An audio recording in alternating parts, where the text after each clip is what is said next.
ETF index mutual funds నేర్చుకుని stock మార్కెట్లో రాణించాలనుకుంటున్నారా? వెంటనే ఈ నెంబర్కి కాల్ చేయండి. హాయ్ హలో నమస్తే, welcome back to Suman TV. ప్రస్తుతం మనతో పాటు ఉన్నారు POW అధ్యక్షురాలు సంధ్య గారు. మేడంతో మాట్లాడదాం. నమస్తే మేడం. నమస్తే. మేము ఈ మధ్య కాలంలో చూసుకుంటే సీనియర్ సిటిజన్స్ వాళ్ళు వైఫ్ని కోల్పోయి హస్బెండ్ని కోల్పోయి ఉంటే గనక మళ్ళీ పెళ్లి చేసుకోవాలని ఆశపడుతున్నారు. ఇంతకుముందు బయటకు వచ్చేటోళ్ళు కాదు, కానీ ఇప్పుడు అలా లేదు. కొంచెం సమాజంలో మార్పులు వస్తున్నాయి కొన్ని. అలా ఆ మార్పులు తగ్గట్టే వీళ్ళు కూడా బయటకు రావడం జరుగుతుంది. పెళ్ళిళ్ళ వరకు కొంతమంది వెళ్తున్నారు, కొంతమంది సహజీవనం చేస్తున్నారు, కొంతమంది ఫ్రెండ్స్లా కూడా ఉంటున్నారు. అయితే దీన్ని సమాజంలో చాలా మంది ఈ వయసులో మీకు పెళ్ళి అవసరమా, ఈ వయసులో మీకు తోడు అవసరమా అని అంటున్నారు. కన్నా బిడ్డలు కూడా అలానే అంటున్నారు. మాతో ఉండొచ్చు కదా, మా పిల్లల్ని చూసుకోవచ్చు కదా, నువ్వు పెళ్లి చేసుకొని వెళ్ళడం అవసరమా నీకు అని అంటున్నారు. కానీ వాళ్ళకి అలా కాదు, నాకు భార్య కావాలి, నాకు భర్త కావాలి, మీరు ఎంతమంది ఉన్నా సరే అని వీళ్ళు అంటున్నారు. అసలు మరి ఆ వయసులో పెళ్లి చేసుకోవడం కరెక్టే అంటారా, అవసరమే అంటారా అంటే ఏం చెప్తారు? అంటే ఏ మనిషి అయినా తోడు వెతుక్కోవడం నేరం కాదంటారు. ముందు దానికి పెళ్లి పెడతారా, ఏ పేరు పెట్టుకుంటారా పెట్టండి, కానీ ఒక మనిషి ఇంకో మనిషి తోడుని కోరుకోవడం నేరం కాదు. ఇంకా అక్కడక్కడ మగవాళ్ళు 50 వరకు చేసుకున్న పెద్ద తప్పు పట్ల మగవాళ్ళు చేసుకున్నప్పుడు, ఆడవాళ్ళు చేసుకున్నప్పుడు ఎక్కువ తప్పు పడుతున్నారు. అక్కడ కూడా నేను చూసాను 40, 50, 60 ఏళ్ళ మగాళ్ళు చేసుకున్నప్పుడు అంత వ్యతిరేకత ఏం రాలేదు. కానీ ఆడవాళ్ళు 30, 40 దాటాక చేసుకుంటే చాలా వ్యతిరేకత వస్తుంది.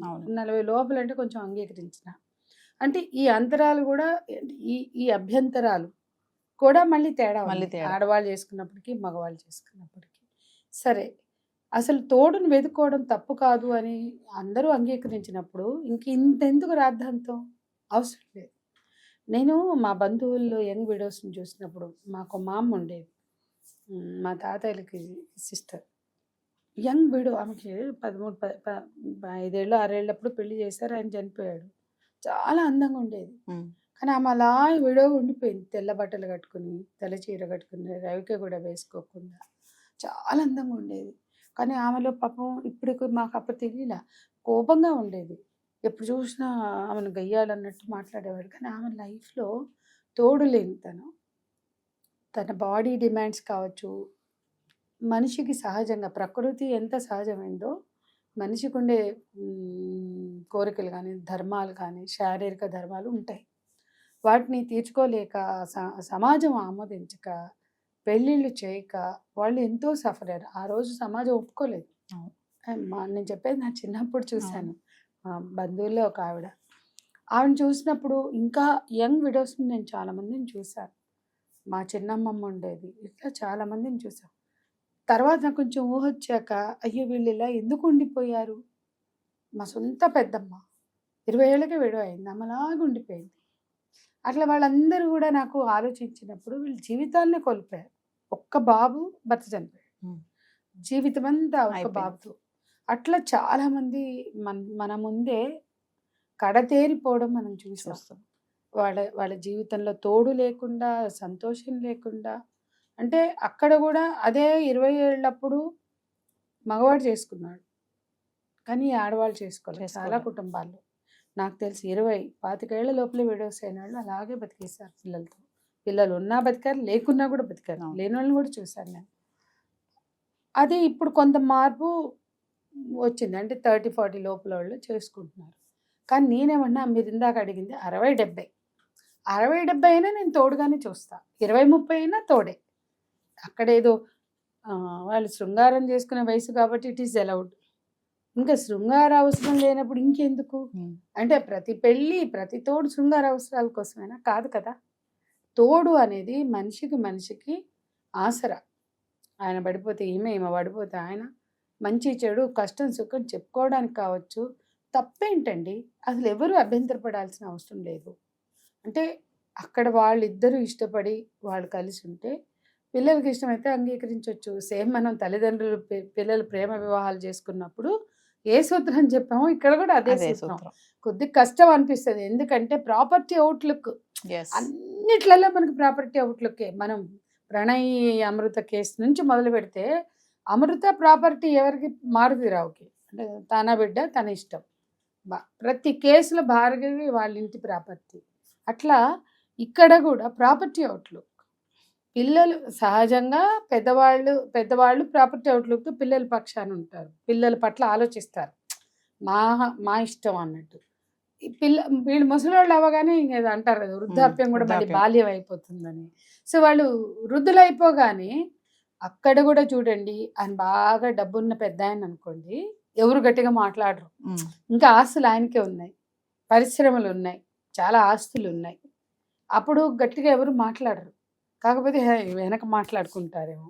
కానీ అదే తల్లులు అనుకోండి, అబ్బా అసలు మీరు పెళ్లి దాకా పోయినారు, ఆ తల్లులు తమ ఇష్టాలు కొన్ని కలిగి ఉంటే అవే ఒప్పుకోరండి. అబ్బబ్బబ్బా అసలు మీరు వీళ్ళకి ఎంతో మంది జీవితాలకు తొంగి చూస్తే ఒంటరి తల్లులు ఎంత కష్టపడి బిడ్డల్ని పెంచుతారు.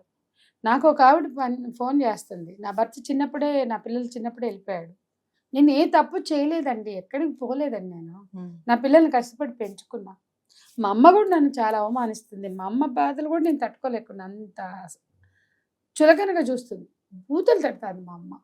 నా పిల్లలు నన్ను ఇప్పుడు పట్టించుకోవట్లే, వాళ్ళకి రెక్కలు వచ్చినాయి, నేనేం చేయను అని అడుగుతుంది ఆ తల్లి. నా పిల్లలు నన్ను ఎందుకు చూడరు, పట్టించుకోరు అని అడుగుతుంది. మా అమ్మాయితో మాట్లాడండి, విదేశాల్లో ఉంది మా అమ్మాయి, కొంచెం చెప్పండి అని ఆ తల్లి అడుగుతుంది. ఇంకా పిల్లలు ఇక్కడే ఉండి, పిల్లల దగ్గర తల్లులు ఉన్న చోట కూడా నువ్వు పడుండు, పెళ్ళికైనా చావుకైనా మంచికైనా చెడుకైనా వీళ్ళు పంపిస్తేనే వెళ్ళాలి. ఆ తల్లి కోరుకోకూడదు, నేను వెళ్తా అంటే బాగా ఏంది నువ్వు తిరుగుతావు, నీకు నీ వెనక మేము టైం పెట్టుకుని రావాలా అంటారు. అట్లా వాళ్ళ ఇష్టాయిష్టాలని కానీ వాళ్ళ స్వేచ్ఛని కానీ గుర్తించని గౌరవించని పిల్లలు చాలామంది ఉన్నారు. చాలామంది ఏదన్నా సరే ఎంత బిజీ ఉన్నా కొంత టైం తీసి అమ్మని తీసుకెళ్దాంలే అని కూడా అనుకోరు. అట్లా కూడా ఉన్నారు, అమ్మైనా నాన్నైనా. నేను అనేది అక్కడ ఏదో అమ్మాయి ఆ నాన్న అయితే బాగా చూస్తారు, అమ్మ అయితే చూడడానికి కాదు, అమ్మా నాన్నల్ని గౌరవించని, అమ్మా నాన్నల్ని గుర్తించని పిల్లలు ఉన్నారు. ఇక మీరు అన్నట్టుగా సింగిల్స్గా ఉంటే ఈ ఈ ఈ ప్రేమ రాహిత్యంలోనే వాళ్ళు వెతుకుంటున్నారేమో తోడుని. అందరూ సింగిల్ పేరెంట్స్ తోడుని వెతుక్కోరండి, మీరు అది గమనించండి. అందరూ అంటే ఒకవేళ వెతుకుంటే తప్పలేదు ఇన్ ప్రిన్సిపల్, కానీ ఎక్కడో ఒక దగ్గర వాళ్ళు ప్రేమ రాహిత్యంలో ఉన్నప్పుడే వెతుకుంటున్నారేమో అది కూడా ఆలోచించాలి. ప్రతి సింగిల్ మదరు, ప్రతి సింగిల్ పేరెంట్ పిల్లలతో హ్యాపీగా, మనవాళ్ళు మనవరాలతో హ్యాపీగా ఉన్నప్పుడు మాకు తోడు కావాలని అనుకోవట్లేదేమో. ఒకవేళ అనుకుంటే అది వాళ్ళ ఇష్టం, దాన్ని అది కేస్ టు కేస్ డిఫర్స్. అందరికీ ఒకే సూత్రం ఉండదు, మనుషుల్ని బట్టి ఉంటుంది. మనిషి సంతోషానికి దానికేం పరిమితులు లేవు, మనిషి కోరుకునే ఆనందాలు కావచ్చు, చాయిస్ కావచ్చు, అది అందరికీ ఒకేలాగా ఉండాలని ఏం లేదు, ఒకరికొకరికి డిఫర్ కావచ్చు. కాబట్టి వాళ్ళు కోరుకునే చాయిస్ని బట్టి, వాళ్ళు కోరుకునే తోడును బట్టి, వాళ్ళు ఎవరితో జీవితం గడపాలనుకుంటున్నారు దాన్ని బట్టి అది వాళ్ళు నిర్ణయించుకోవాల్సిందే. కానీ దాని మీద జడ్జిమెంటల్గా ఉండి వాళ్ళని అవమానపరచడం, వాళ్ళని వేధించడం మనం చూసాం. తల్లిని చంపాడు ఒకడు, 100 కోట్లు ఆస్తుంది. ఇంకా కొంత ముందుకు పోతే ఒకడు తాతని చంపాడు, బోల్డంతా ఇండస్ట్రియలిస్ట్. ఇవన్నీ కూడా ఇంత హింసలోకి వెళ్ళాల్సిన పని లేదు. తాత అయినా, తండ్రి అయినా, అమ్మ అయినా, నాన్న అయినా, ఎవరైనా వాళ్ళు మనుషులే, వాళ్ళకి జీవితం ఉంటుంది అనేది గుర్తించాలి. మేము ఫైనల్గా అలా హస్బెండ్ చనిపోయిన వైఫ్ కానీ, వైఫ్ చనిపోయిన హస్బెండ్ కానీ, అలాంటి సీనియర్ సిటిజన్స్ ఎవరైనా ఇంట్లో ఉంటే వాళ్ళు అనిపిస్తుంది నాకు పెళ్లి చేసుకోవాలి, నాకు ఒక మనిషి ఉంటే బాగుంటుంది, వీళ్ళందరూ ఉన్నా కూడా అనుకున్నప్పుడు, ఆ బాధని వ్యక్తపరిచినప్పుడు అడ్డు చెప్పే ఈ పిల్లలు ఉంటారు కదా, వాళ్ళకి ఏం చెప్తారు మీరు? అంటే రాజేశ్వరి గారు అని ఆవిడ ఒక తోడు అని ఆర్గనైజేషన్ పెట్టారు, అక్కడ వాళ్ళు ఏజ్ లిమిట్ కూడా పెట్టారు. చాలామంది వస్తున్నారు, అందులో ఒక ఆవిడ నా మధ్య అందరూ ఇంటర్వ్యూ చేశాను, పేరు మర్చిపోయాను, చాలామంది చేశారు. ఆ మధ్య చెప్పింది, నేను పెళ్ళి చేసుకున్నాను ఎప్పుడు అనుకోలే, నా పిల్లల్ని పెంచి పెద్ద చేశాను, కానీ నా పిల్లలు నన్ను మనిషిగా కూడా చూడలేదు, గుర్తించలేదు, చాలా ప్రేమ రాహిత్యాన్ని అనుభవించాను. ఆ స్థితిలోనే నేను తోడుని వెతుకుని వెళ్ళాను, నన్ను చాలా అవమానపరిచారు, కానీ ఇతను మాత్రం నన్ను బాగా చూస్తున్నాడు. అట్లా ఆవిడ చాలా చేసుకున్న పెళ్లి పట్ల చాలా సంతృప్తిని వ్యక్తం చేసింది, నేను వీడియోలోనే చూశాను. అట్లా చాలా ఘటనలు మనం చూస్తున్నాం. అయితే మీరు అన్నట్టు ఈ మధ్య పెరిగింది సరే, దాంట్లో ఒక ఆమె నాకు తెలిసిన ఆవిడ అట్లా పెళ్లి చేసుకుని కూడా, అంటే ఇద్దరు ఇండివిజువల్స్ వాళ్ళ స్వేచ్ఛ, వాళ్ళకి ఇష్టాలతో వాళ్ళు బతికేయడం అలవాటైంది. అప్పుడు వాళ్ళు తోడై కూడా ఒకళ్ళకొకళ్ళు భరించలేని వాళ్ళు కూడా ఉంటారు. అట్లా కూడా విడిపోయిన వాళ్ళు కూడా ఉన్నారు. అవును. కాబట్టి ఇంకో మనిషిని నేను ఎంతవరకు భరించగలుగుతా అనేది కూడా వాళ్ళు ఆలోచించుకోవాలి. ఎస్. అట్లాగే అట్లా ఆలోచించుకుని తోడుని వెతుక్కుంటే ఆ పిల్లలు కూడా ఆదరించాలి. అంటే వాళ్ళు కొత్త కష్టాల్లో పడేలా కూడా ఉండొద్దు. ఎందుకంటే ఒక ఇద్దరు 2 డిఫరెంట్ ఇండివిజువల్స్ మళ్ళీ కలిసి జీవించాలంటే వాళ్ళ మధ్య చాలా అండర్స్టాండింగ్ ఉండాలి, చాలా సహనం ఉండాలి. Yes. యంగ్ కపులే ఉండట్లేదు కదా ఇప్పుడు. కాబట్టి ఇద్దరు కలిసి జీవించాలంటే ఒకళ్ళు ఒకళ్ళు భరించే శక్తి ఉండాలి, ఉండాలి. ఆ Yes. సహనం ఉండాలి, అన్నిటికన్నా మించి గౌరవం ఉండాలి, ప్రేమ గౌరవం ఉండాలి. అది ఉన్న చోట దానికి ఏజ్ పరిమితి అవసరం లేదు. Yes. ప్రేమ, గౌరవం, విశ్వాసం ఉండి, సహనం ఉండి, ఒకరినొకరు భరించగలిగి వాళ్ళు బ్రతకగలిగితే దాని మీద అభ్యంతరం పెట్టాల్సిన అవసరం ఎవరికి లేదు. Yes. Thank you, ma'am.